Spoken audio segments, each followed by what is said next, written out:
그러니까 저는 근데 오히려 차라리 고스트를 해서 돈을 주고 곡을 사오는 건 양반이라고 생각해요. 그러니까 최근에 어떻게 알게 된 동생이 있는데 그 동생이 어느 날 그 되게 유명한 작곡가 밑에 이제 들어간 거예요. 들어갔는데 그 작곡가 그 분께서 그 동생이 만든 어린데 되게 재능이 있는 친구예요. 네. 그 동생의 노래를 마치 자기가 만든 것처럼 소셜에 올린 거죠. 내 거다 이런 식으로. 내가 뭐 요즘 이런 생각이 들어 이렇게 만들었다 이렇게 올렸나 봐요. 어찌됐건 이 어린 친구 입장에서 기분 나쁘잖아요. 기분 나빠갖고 이제 좀 질렀나 봐요. 그래갖고 이 유명한 작곡가 분께서 이 어린 친구를 고소를 했어요. 왜 고소를 해요? 그러니까 뭐 명예훼손이다 뭐 이런 식으로.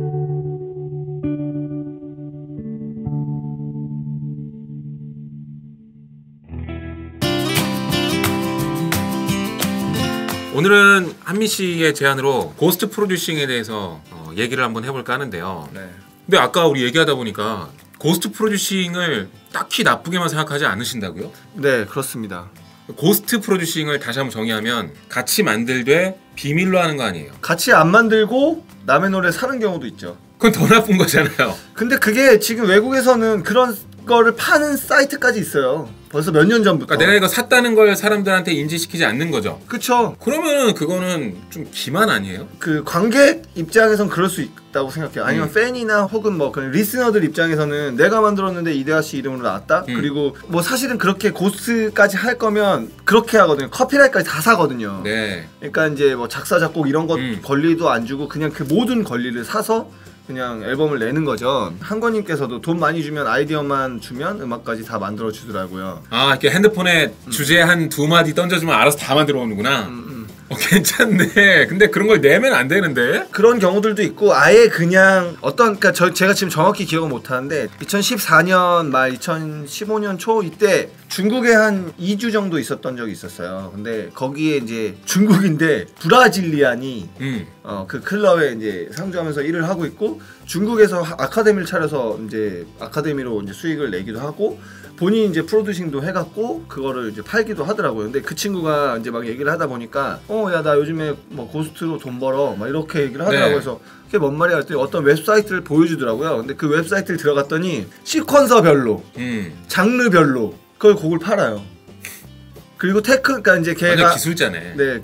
그러니까 걔가 파는 건 아니고 그런 웹사이트가 있어요. 네. 그러니까 걔가 이제 거기다가 이제 데모를 보내서 괜찮다 그러면은 거기다가 올려주는 거죠. 올려주면 이제 거기에 이제 들어와서 보는 사람들이 그 약간 장바구니에 담듯이, 그러니까 비트포트에서 음악 사듯이 그냥 사는 거예요. 근데 네. 장르에 따라 가격이 좀 다른데 뭐 테크노 같은 경우에는 뭐 한 400불, 빅룸 같은 경우는 한 800불 이렇게 팔더라고요. 그러면은 거기 이제 수수료 얼마 주고 자기가 돈을 갖는 거니까. 사실상 저는 곡 쓰는 걸 제일 잘하는 친구인데 그 사람은 굳이 디제잉을 하고 싶지 않을 경우도 있잖아요. 네. 그럴 경우에는 저는 첫 번째 가장 좋은 건 플레이를 잘하는 친구랑 팀을 이루는 게 제일 좋다고 생각을 해요. 저 역시도. 근데 그게 좀 어렵다. 뭐 또 밖에 나가서 사람 만나는 것도 힘들다. 그러면 자기가 잘 만든 걸 그냥 파는 것도 좀 나쁘다고 생각 안 해요. 저는. 근데 그 파는 것도 좀 생각해 볼 여지가 있지만 사서 그 사람의 콜라보를 인정하지 않고 그냥 내 이름으로 낸다? 아, 이건 진짜 아닌 것 같은데. 그러니까 그게 이제 리스너 입장에서는 엄청난 배신감이 느껴질 수 있죠. 근데 저는 뭐 고스트를 써본 적은 없어요, 사실상. 네. 그래서 제 곡이 그렇게 다 구립니다. 아, 무슨 말씀을? 근데 어찌됐건 저는 이 산업이 좀 크게 발전되려면 이 산업 안에서도 이렇게 수익 구조들이 굉장히 많이 나와야 된다고 생각을 하거든요. 그러니까 오히려 저는 그래서 곡 잘 쓰는 사람들이 그렇게라도 이렇게 좀 생활을 할 수 있는 게 오히려 좀 좋다고 생각을 해요. 근데 저는 그 곡을 파는 사람들도 한편으로는 이해가 안 되는데 남한테 팔 수 있을 정도의 퀄리티를 왜 남한테 주지? 그게 왜 그러냐면 자기가 앨범을 만들어서 그 앨범을 발매를 했을 때 그걸로 얻어지는 수익이 더 크냐, 아니면 내가 대화 씨한테 그냥 진짜 뭐 단돈 100만 원이라도 아니면 뭐 50만 원이라도 주고 파는 게 수익이 더 높냐. 봐봐요. 앨범 내려면 커버 만들어야 되지. 요즘에는 다 유튜브에다가 모션 그래픽으로 막 이퀄라이저 띄워지는 영상도 만들잖아요. 네. 뭐 물론 돈은 얼마 안 해요. 근데 커버도 자기가 할 줄 알면 좋아. 하지만 누구에게 맡기면 그래도 뭐 몇만 원씩 줘. 그러니까 한 번, 두 번이야 지인한테 야 좀 부탁할게. 그래도 두 번, 세 번 지나가고 네 번, 다섯 번 지나가는데 그걸 어떻게 계속 공짜로 해달라고 해요. 그러면은 어느 정도 비용을 지불을 해야 될 거 아니에요. 그러면 저 같은 경우에 제 기준으로는 5만 원을 줘요. 앨범 커버 작업하는데 그리고 뭐 모션 그래픽으로 뭔가를 만들어. 그것도 뭐 템플릿 싸서 한다고 해도 뭐 최소 2, 3만 원에서 한 4, 5만 원 들어요. 그럼 그것만 10만 원이죠. 만약에 내 믹스랑 마스터를 할 줄 알아. 그러면 돈이 안 들겠지만 저는 믹스 마스터도 맡겨요. 그러면 그게 정식으로 맡기면 좀 힘들어도 지금 우리 여기 펀치 사운드 같은 친구한테 맡기면 그래도 지인이니까 뭐 공짜로 해달라고는 한 번도 없고 야 내가 이거밖에 못 주니까 이거에도 좀 부탁하면 안 될까라고 하면 흔쾌히 해주긴 해요. 워낙 좀 서로 친분이 좋으니까. 근데 뭐 그 비용도 들지. 만약에 마스터링을 또 외주에서 한다. 외국에 보내도 뭐 15만 원, 20만 원씩 하니까 대충 얼레벌레 이렇게 해도요 4, 50 나가는 거 훌렁 나가요. 근데 그 앨범으로 4, 50만 원 벌 수 있다? 사실 그거는 보장 못 하거든요. 근데 아니, 내가 만들어서 팔았어. 그럼 50만 원 바로 통장에 꽂히는 거야. 어떤 게 낫겠어요, 솔직히? 나는 그렇게 안 하지. 나는 내가 안 내면 안 냈지, 돈을 못 벌면 못 벌었지. 이제 그렇게는 안 하고 한민 씨도 마찬가지일 텐데.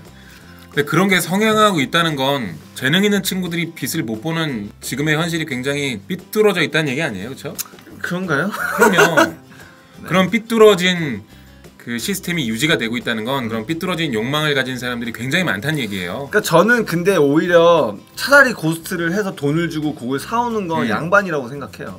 그러니까 최근에 어떻게 알게 된 동생이 있는데 그 동생이 어느 날 그 되게 유명한 작곡가 밑에 이제 들어간 거예요. 들어갔는데 그 작곡가 그 분께서 그 동생이 만든 어린데 되게 재능이 있는 친구예요. 네. 그 동생의 노래를 마치 자기가 만든 것처럼 소셜에 올린 거죠. 내 거다 이런 식으로. 내가 뭐 요즘 이런 생각이 들어 이렇게 만들었다 이렇게 올렸나 봐요. 어찌됐건 이 어린 친구 입장에서 기분 나쁘잖아요. 기분 나빠갖고 이제 좀 질렀나 봐요. 그래갖고 이 유명한 작곡가 분께서 이 어린 친구를 고소를 했어요. 왜 고소를 해요? 그러니까 뭐 명예훼손이다 뭐 이런 식으로. 아 사실 역시도 명예훼손에 걸리기 때문에. 그러니까 그래서 저는 되려 돈을 주고 상거래를 하는 건 괜찮다고 생각을 해요. 근데 가장 나쁜 거는 뭐냐면 무단으로 그런 걸 갖다 쓰는 사람들, 그게 전 더 나쁘다고 생각하고요. 진짜 별의별 일이 다 많지만 그리고 저는 분명히 이렇게 돈을 받았는데 나중에 까는 애들 있잖아요. 내가 사실 누구의 고스트였어. 난 이것도 좀 별로야. 아니 돈 받아 처먹을 거 다 처먹고 왜 나중에 그런 거 왜 밝히는 거야 도대체. 그러니까 불의를 드러낸다는 점에서는 정의로워 보일지 몰라도 네.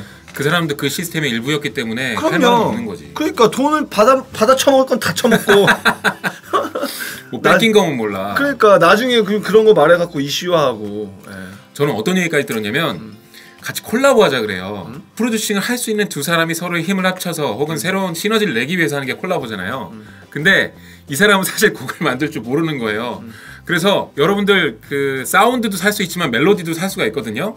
그러니까 미리 만들어진 짧은 루프들을 살 수가 있는 거예요. 근데 그 루프 하나를 자기한테 던져주더래요. 그러니까 자기는 아무것도 할 줄 모르는데 내가 루프 던져줄 테니까 너가 만들어 와 이거죠. 너무 어이가 없어가지고 콜라보를 거절했다고 하는데 네. 요즘 이 산업이 커지니까 실력 없고 유명해지고만 싶은 사람들이 너무 많이 들어와서 별의별 말도 안 되는 해프닝이 다 생기는 것 같아요. 지금 약간 그 앤디 워홀님께서 좀 놀라셨나봐요. 산업화군요 하고 점 찍으셨고 제호님께서는 말 안 해서 그렇지 DJ들 중에도 몰래 유명 기획사 메인 작곡가 팀에 들어가서 용돈벌이 하고 사는 애들 많음. 또 대리님께서는 남의 거 뺏는 건 도둑이죠. 조영남 대리 작가 메인랩님께서는 그러니까 여기 죄 없는 자 돌을 던져라 보다는 지금 죄 없는 자 돌을 던져라가 맞는 말 아닐까 싶습니다.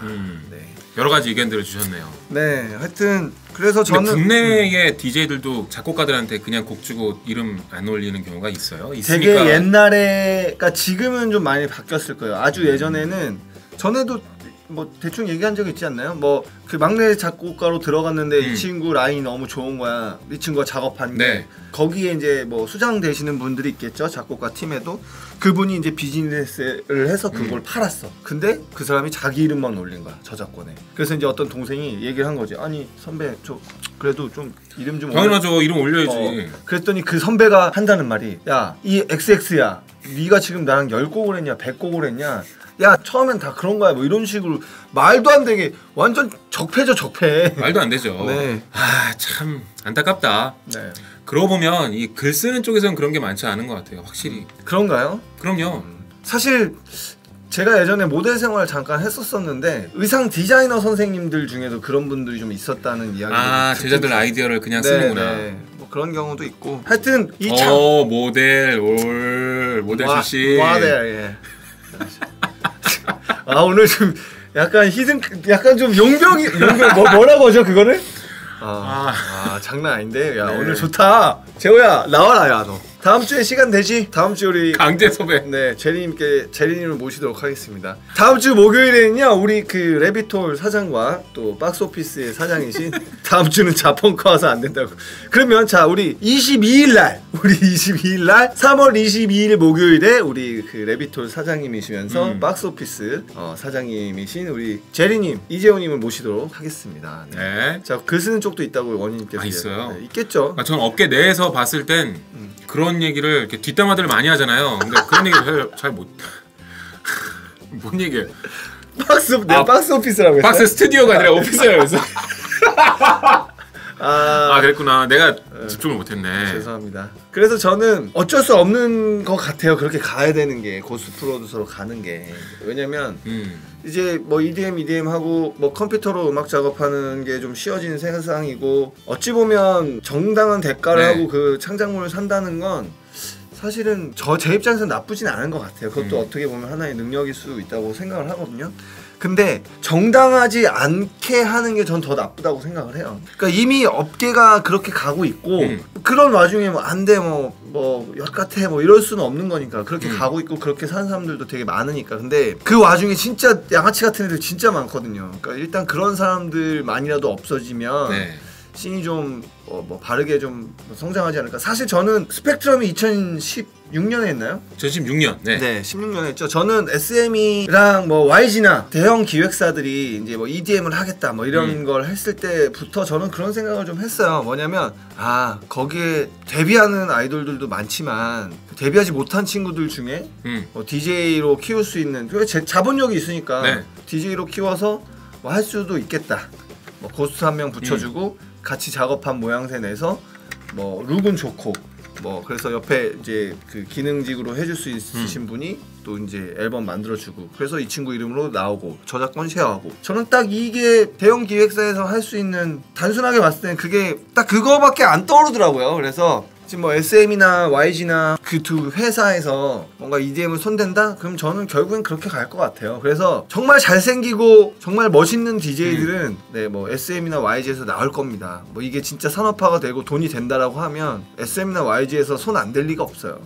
그러니까 사실은 그렇게 저는 그것도 나쁘지 않다고 생각하는 게 그렇게 해서 돈을 벌잖아요. 어찌됐건 돈을 벌어서 자기를 또 꾸밀 수 있는 정도의 그 자본력이 생기면 또 나와서 또 자기 거를 하면 되니까. 근데 맞는 말씀이긴 한데 제가 얘기하고 싶은 건 씬이 진짜 좋아지려면 오히려 재능 있는 친구들이 돈을 좀 벌면서 살 수 있게 어떻게든 뭔가 별로인 시스템을 하나 만들어주는 그런 식보다는 전체가 좀 공정해지면 좋을 것 같아요. 그러니까 쟤는 곡도 못 쓰고 디제잉도 못 하는데 믹셋 틀고 남의 곡 받아가지고 고스트로 뜨고 있다. 이거는 그 씬의 미래가 없는 거죠 사실. 왜냐 진짜 재능 있는 친구들이 박탈감 느끼고 다 빠져나갈 텐데. 아니 역할 분담을 하는 걸 수도 있죠. 곡을 잘 쓰는 친구들의 곡을 사서 이 친구는 디제잉을 잘할 수도 있는 거고. 그러니까 뭔가 좀 팀은 아니지만 그냥 한 프로젝트를 위해서 이제 뭐 서로 가진 재능을 좀 분배해서 뭐 할 수도 있는 거고. 뭐 네. 근데 어쨌든 자기 창작물엔 자기 이름 붙여야 돼요.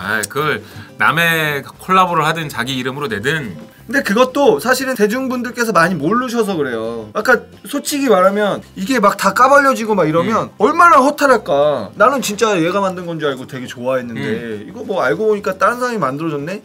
이러면은 저는 그래서 약간 좀 범죄행위라고 생각을 하고 있기 때문에 저는 안 하고 있어요. 네. 그리고 근데 본인이 안 하는데 왜 나오면 된다 그래요? 뭐 그럴 수 있죠. 내가 안 한다고 해서 다 싫어할 필요는 없는 거잖아요. 아무튼 오늘 뭐 고스트 프로듀싱에 대한 이야기는 뭐 의견이 분분하죠. 네, 나는 고스트 프로듀싱은 의견이 분분할 필요가 없는 것 같아요. 그냥 재능 있는 프로듀서의 곡을 쓰고 싶으면 그 사람과 콜라보하면 되고요. 고스트 프로듀서들도 돈을 벌고 싶으면 자기 이름으로 내든가 저작권을 달라 그래. 나중에 무슨 커밍아웃 해가지고 그것도 웃기는 것 같아. 근데 약간 그런 거 있지 않을까요? 그 상황이라는 게 또 있어요. 야, 뭐 다른 애들은 다 그렇게 했는데 너 왜 너만 유별나게 그래? 뭐 이렇게 나와버리면 그게 그렇게 똑바로 정신을 갖고 있다고 해도 상황이 주어지면 또 갑자기 말문 막히는 그런 상황들도 생길 때가 있어요. 네. 에너지 싸움이기 때문에 그게. 자, 맨랩님께서는 그런데 정말 이상하다고 생각되는 건 작곡, 작사, 녹음, 믹싱, 마스터링 다 잘하는 사람을 원하고 그런 사람들 모아서 그 안에서 또 역할을 나누는 건 도대체 그러게요. 굳이 그럴 필요는 없죠. 믹스나 마스터링은 사실 엔지니어링이란 직업이 있잖아요. 그래서 그거는 사실 좀 더 잘 다루는 분들을 붙여주는 게 좋을 것 같고, 물론 이제 자기 사운드는 자기가 좀 하는 것도 좋긴 한데. 그럼요. 사실 일렉트로닉 음악 프로듀서라고 하면 최소한 가믹스 정도까지는 자기가 완벽히 끝낼 수 있어야 되는 거 아니에요? 그래야 퀄리티가 좀 나오지 않나? 그쵸? 가믹스까지는 아니어도 밸런스 맞추는 그런 팁들이 있어요. 그래서 보통은 믹스에서 이거 좀 전문적이라 하여튼 밸런스만 잘 맞춰도 일렉트로닉 쪽은 사운드가 워낙 중요하기 때문에 그쵸? 다른 장르도 물론 사운드가 중요하지만 일렉트로닉은 특히 중요하기 때문에 그렇죠. 사운드 하나만으로도 그 시그니처가 생기잖아요. 그러니까요. 그리고 어떤 공간감을 주느냐에 따라서도 워낙 크게 달라지는 장르라. 그럼요. 믹스만으로도 노래가 확확 바뀌어요. 네, 일렉트로닉 음악 프로듀서라면 확실히 믹싱감이 좀 있어야 되는 것 같아요. 자, 그러면은 정리를 하자면 저는 고스트 프로듀서도 산업의 한 모습이다. 그리고 제가 정리를 하고 대하 씨는 아까 얘기하셨던 것처럼 고스트 프로듀서 자체가 말이 안 된다. 그러니까 자기 창작물에는 항상 자기 이름을 붙여야죠. 논란의 여지가 없다. 그럼요. 이렇게 생각이 다르네요. 그러니까 이게 서로 겹칠 수가 없네요. 네. 다양한 생각들이 이렇게 모여서 사는 게 세상이니까. 근데 그건 있어요. 마지막으로 저도 한마디만 더 붙이자면 이게 대중분들이 알면은 조금 많이 섭섭할 것 같긴 해요. 섭섭한 정도가 아니죠. 예를 들어 내가 좋아하는 프로듀서였고 난 저 프로듀서처럼 되고 싶어서 뭔가 막 열심히 하고 있었는데 알고 보니까 내가 좋아하는 저 라인은 제가 만든 게 아니래. 근데 크레딧에 보니까 없어. 이거 뭐야? 사기였네? 사기꾼이네. 그러면 안 되죠. 그럼 진짜 안 돼. 일반인들 입장에서는 꼭 진짜 그럴 것 같아요. 네. 근데 산업에 종사하는 사람으로서는 한 가지 모습이니까 일정한 기능이 있다. 건전하게 발전했으면 좋겠다는 생각이 듭니다. 네. 우리 제리님께서 최근에 유명해지려고 열정페이로 어쩔 수 없이 하는 애들 많음. 특히 힙합 쪽. 그렇죠. 그러니까 저렇게 악용하는 분들이 있어요. 그러니까 난 그게 너무 싫어. 뭐냐면 이게 DJ나 프로듀서나 다들 진짜 좋아서 시작하는 것들이라 이게 지금 산업화가 안 되니까 뭐 기업에 들어가서 뭔가 최저임금제라던가 뭐 4대 보험이라던가 주 5일 근무제라던가 뭐 주에 뭐 50시간 근무인가요 요즘에? 하여튼 그런 노동법에 이렇게 적시되어 있는 그런 보호를 받잖아요, 근로자들은. 근데 이렇게 예술계 쪽은요 그런 게 없어요. 그러니까 좋아하는 걸 아니까 그 좋아하는 거 가지고 되게 악용하는 사람들이 되게 많아요. 그게 전 너무 싫어요. 그게 너무 싫어. 특히나 좀 어린 친구들한테 야 그래도 너는 나랑 하니까 뭐 이런 거 있잖아요. 나 너무 싫어. 그 권력을 가지고 막 진짜 너무 열정페이를 강요하는 건 사실 법 위반이에요. 왜냐면 최저임금은 반드시 줘야 되거든요. 그러니까요. 여러분들이 열정페이 이거 불법이에요. 그러니까 하지 마 진짜. 그러니까 안 돼. 하면 안 돼. 그렇게 시키지도 말고 그렇게 시킨다고 따라가지 마. 그러니까 차라리 본인을 더 꾸몄으면 좋겠어요. 스스로를 더 예쁘게 뭐 이렇게 뭔가 그렇게 막 쥐꼬리맛 돈 같은 거 가지고 하지 말고 그냥 진짜 돈 버는 일 하면서 음악 취미로 하고 뭐 예술 쪽은 취미로 하면서 그냥 멋있게 하는 거지. 좀 더 부지런해지면서 하면 되지. 하여튼 그렇습니다. 네.